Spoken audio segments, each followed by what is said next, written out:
Hello mga ka-adventure and welcome to my vlog.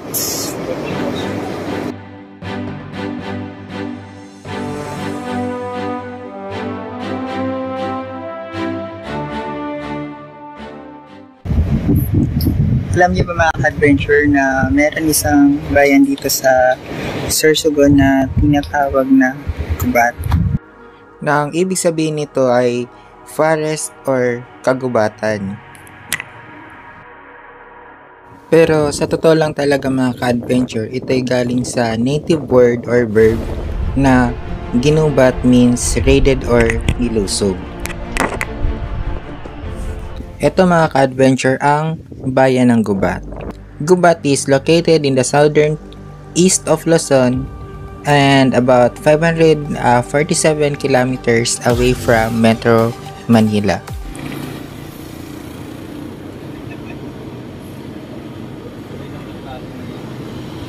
Ang bayan ng Gubat mga ka-adventure ay dating baryo ng Bulusan, Sorsogon. Taong 1764 ay naging isang bayan ang Gubat at si Don Pedro Manook, isang Teniente del Barrio, ang naging Gobernador Silio. By the way mga ka-adventure, sino po pala si Pedro Manook?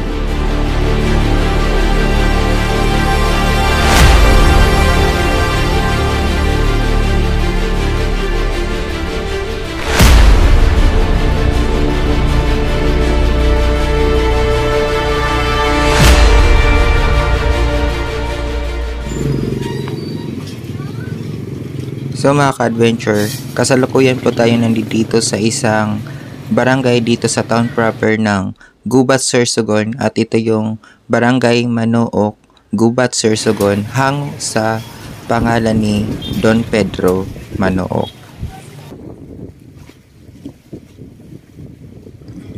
During that time mga ka-adventure, itong bayan ng Gubat ay laging sinasalakay ng mga Moro. At karamihan di umano ng mga lookouts ay ang mga mangingisda. Kapag mga ka-adventure na nakita ng mga sinasabing mangingisda na lulusubin itong bayang ito, ay sinisigaw nila ang native na salitang ginubat means raided para paalalahanan ang karamihan. Dahil mga ka-adventure sa laging pag-atake ng Moro sa Gubat ay ginawa di umano ng mga Gubat noon kasama ng kanilang parish priest ang isang statue of Saint Anthony para manalangin sa ating Panginoon ng Himala.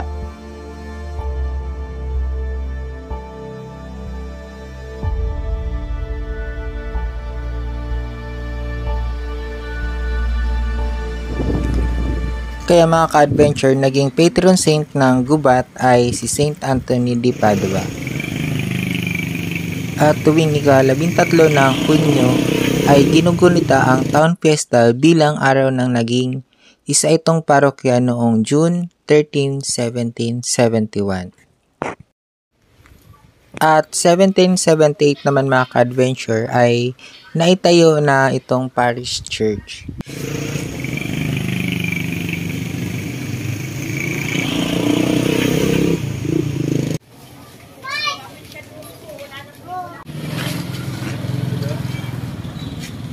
So mga ka-adventure ay bibisitahin natin mismo yung town proper ng Gubat, Sorsogon. At galing mismo mga ka-adventure dito sa Barcelona, Sorsogon ay bibiyahe tayo ng about 15 minutes.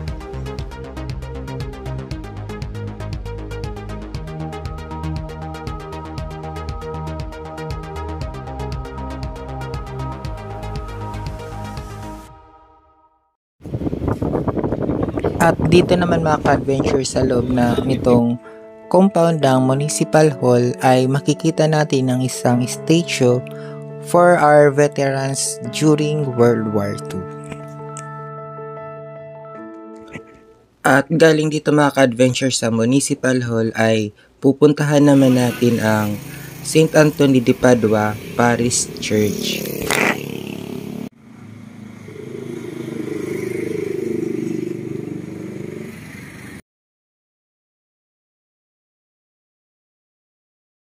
So mga ka-adventure, nandito na po mismo tayo sa Parish Church ng Gubats, Sorsogon.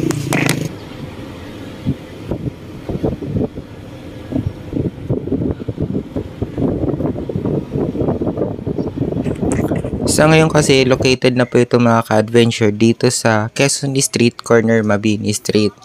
Pero sabi daw ang unang mismong church ay matatagpuan sa Barangay Kugon, Gubat, Sorsogon.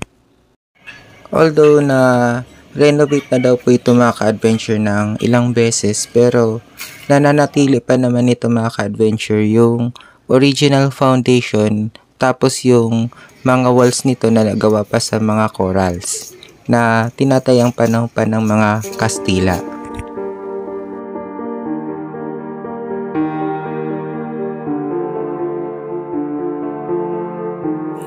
Habang tinatahak po natin mga ka-adventure itong Mabini Street ay madadaanan po natin ang Gubat North Central School. At sa dulo nito mga ka-adventure ng Mabini Street ay matatagpuan ang gate ng Bicol University na siyang dating residensya or Old Municipal Hall during Spanish era.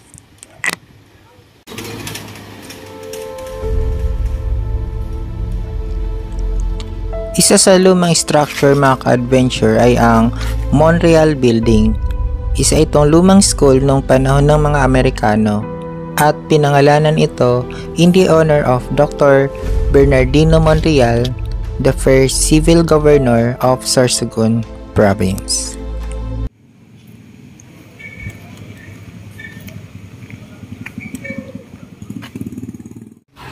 At next stop natin mga ka-adventure itong boulevard na along coastal area at malapit ito mga ka-adventure dito sa pier ng Gubat, Sorsogon.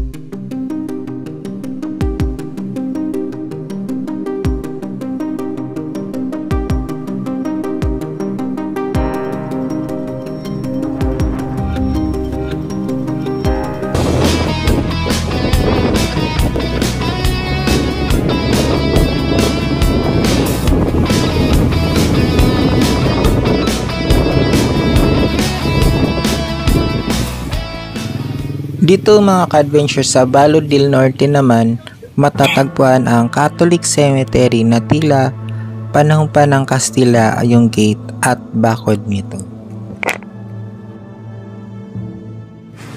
So dito na tayo mga ka-adventure dumaan sa Herrera Street galing dun sa Gubat Public Cemetery. At galing dito mga ka-adventure ay ipapakita ko sa kanila kung gaano kaganda ang mismong business center ng Gubat, Sorsogon.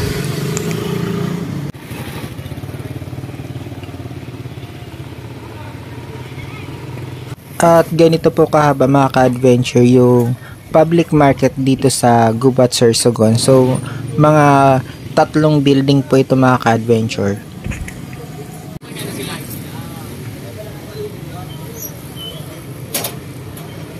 At ito pa po mga ka-adventure ang isa pang building ng public market. Pero yung mismong wet market nila ay banda sa likod po mga ka-adventure.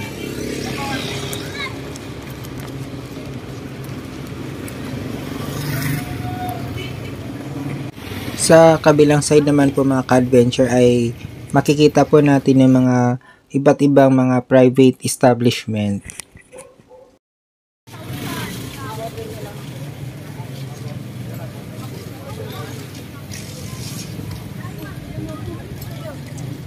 At sa kabilang side po mga ka-adventure ay makikita natin ang terminal ng RJ Express na biyaheng Sorsogon. At dito sa looban mga ka-adventure ay marami pa pong mga private establishment kagaya ng mga construction supplies and mga hardwares. At alam niyo ba mga ka-adventure na ang gusaling ito ay isang dating sinihan na siyang source of entertainment noong araw. At hanggang dito mga ka-adventure, sa likod ng public market ay marami pa ring commercial establishment kagaya ng mga ready-to-wear items.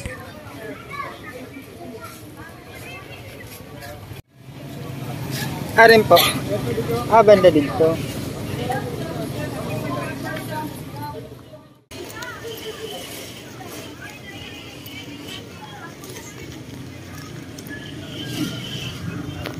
At dito naman mga ka-adventure, ako bumibili ng mga souvenir items bilang pasalubong pag bumabalik sa Maynila. Ang bayan din mga ka-adventure ng Gubat ay tinagurian talagang sentro ng komersyo at dito nanggagaling ang mga kalakal ng mga karatig na bayan.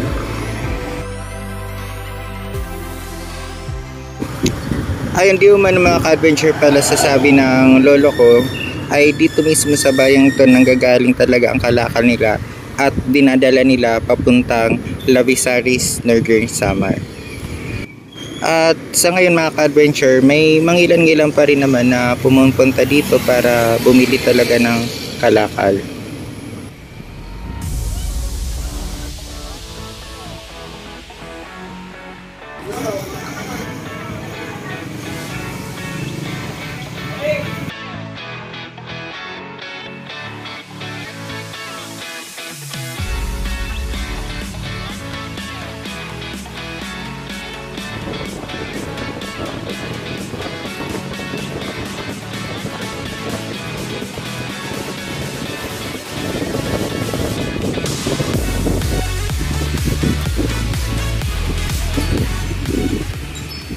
At bukod mga ka-adventure sa magandang ekonomiya ng Gubat, Sorsogon, ay biniyayaan din ito ng magagandang beaches katulad nitong kinatatayuan ko. Ito mga ka-adventure ang Rizal Beach at isa ito sa mga beaches dito na dinarayo ng mga turista. Isa rin mga ka-adventure sa dinarayo ang Lola Sayong Eco-Surf Farm na feature ko sa aking vlogs nung summer nung pumunta ako dito sa Gubat.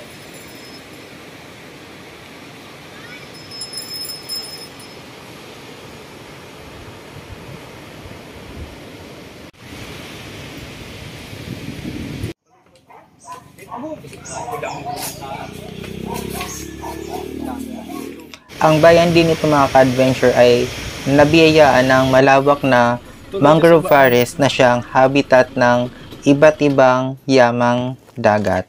Mapapasana all ka na lang talaga.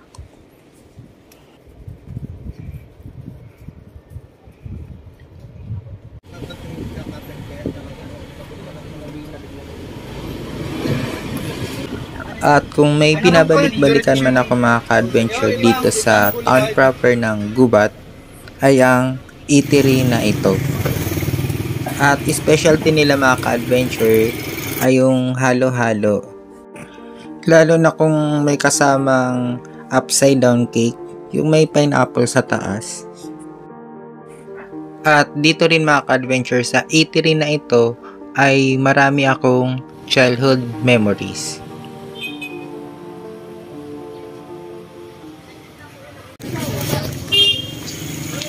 Karakao.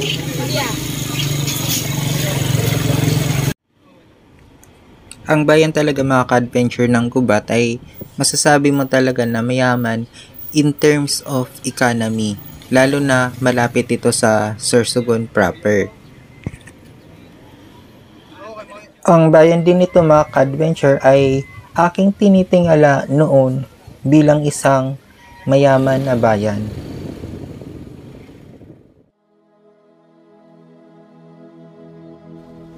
Pero mga ka-adventure, habang ginagawa ko po talaga itong vlogs na ito, ay aking talaga napagtanto na hindi lang pala in terms na masagana ang bayang ito. Kung hindi, ang bayang ito ay mayaman din pala sa kasaysayan at mga natatagong kwento. At sa totoo lang mga ka-adventure ay kulang talaga ang 15 minutes duration para sa isang vlogs para maikwento ko sa inyo ang iba pang interested na kwento sa bayang ito.